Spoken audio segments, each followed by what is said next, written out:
এটা যদি শুধু একটা গল্প হইতো, আমি বলি এটা কোনো গল্প না।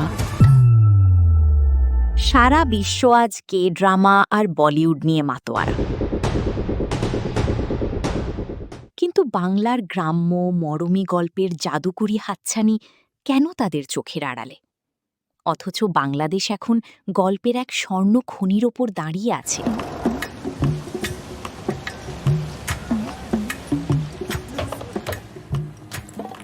ঢাকার রাজপথের কঠোর বাস্তবতা থেকে শুরু করে সুন্দরবনের রহস্যময় লোকগাথা, সবকিছুই আমাদের আছে।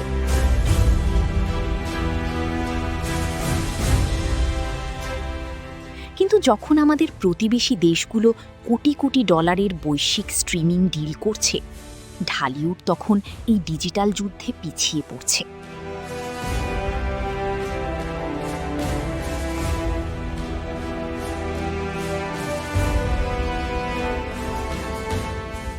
প্রতিভা নেই বলে নয়, বরং আমরা নেটফ্লিক্সের ভাষা বলতে পারছি না বলে।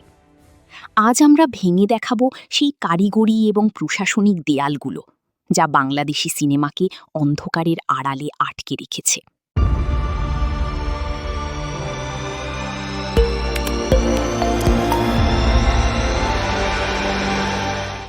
গত ৩ বছরে বৈশ্বিক স্ট্রিমিং প্ল্যাটফর্মগুলো হাইপার লোকাল কন্টেন্টের দিকে ঝুঁকেছে। নেটফ্লিক্স বা মুভি এখন আর হলিউডের অনুকরণ চায় না, তারা চায় নিজস্ব সংস্কৃতির খাঁটি এবং অনন্য গল্প। কিন্তু দক্ষিণ এশিয়ার কন্টেন্ট যখন বিশ্বজুড়ে জনপ্রিয় হচ্ছে, তখন ১৭ কোটি মানুষের এই দেশ এবং তার সমৃদ্ধ চলচ্চিত্রের ইতিহাস প্রায় অদৃশ্য রয়ে গেছে।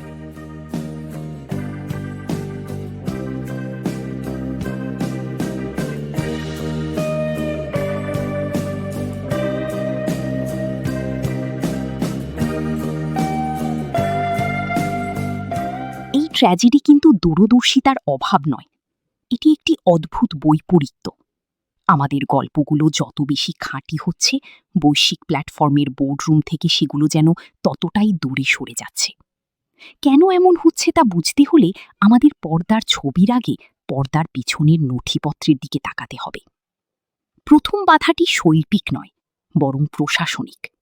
বৈশ্বিক স্ট্রিমিং জগতের কাছে একটি ফিল্ম মানে শুধু একটি মুভি নয়, এটি একটি প্যাকেজ।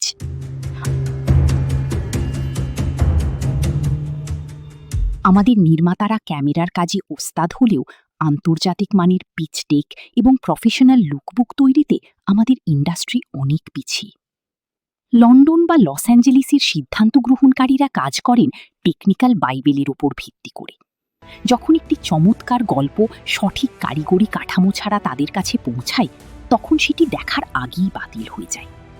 বোর্ডরুমের এই ব্যর্থতা আমাদের সেটের প্রতিভাগুলোকে শ্বাসরোধ করে মারছে। আপনি যদি গল্পের পিচ পার করেও যান, তবে আপনাকে পড়তে হবে কোয়ালিটি কন্ট্রোল বা কিউসি এর সামনে। ডিজনি প্লাস বা অ্যামাজন প্রাইমের মতো প্ল্যাটফর্মগুলোর অত্যন্ত কঠোর টেকনিক্যাল মেটাডেটা স্ট্যান্ডার্ড রয়েছে।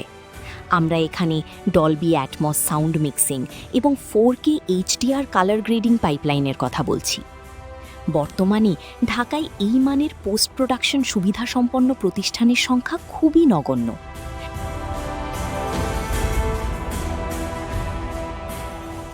একটি সিনেমা আমাদের দেশের সিনেমা হলের পর্দায় দেখতে দারুণ লাগলেও বৈশ্বিক স্ট্রিমিংয়ের কঠোর ডিজিটাল পরীক্ষায় তা অনুত্তীর্ণ হতে পারে।